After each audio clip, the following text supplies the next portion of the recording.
career, and a lot of people want to know, how many Olympias do you think you could have won had you stayed in bodybuilding? Well, that's a good question because back in 1976, I was training for the Mr. Olympia for 1977. It could be me and Robbie Robertson.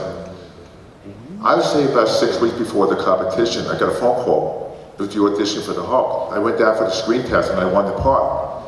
I was so nervous, I said to myself, I have to juggle between this and bodybuilding and the Hulk because it was the pilot. Little did I realize it'd be a series. So I went to Joe Weider. I said, Joe, listen, I'm ashamed to tell you, but I was offered to play the Hulk. I'm away 6 weeks away from competition.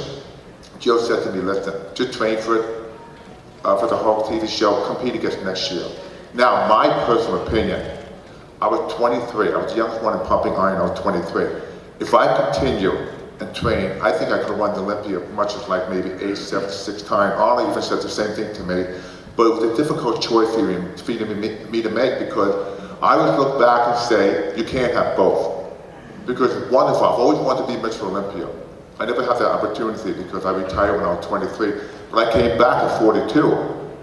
Because one day my wife said to me, she said, one day you're going to say to yourself, the height of your career, I want to compete one more time. Because for me, it was unfinished business.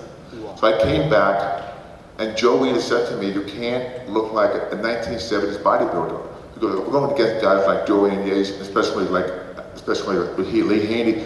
So I had to come back and be over 300 pounds because it was tough, because 17 years of not training for competition, it was a huge challenge to me. But I had so much fun because I satisfied myself. Because it changed so much of sport. Because today, to be Mr. Olympia, I mean, it's the hardest thing in the world, because the guys who come second, third, fourth, and fifth could have easily won 30 years ago. So if that's how much bodybuilding changed. So in my opinion, I would say at least 7, 8 times, depending on your lifestyle. Absolutely. Well, Lou,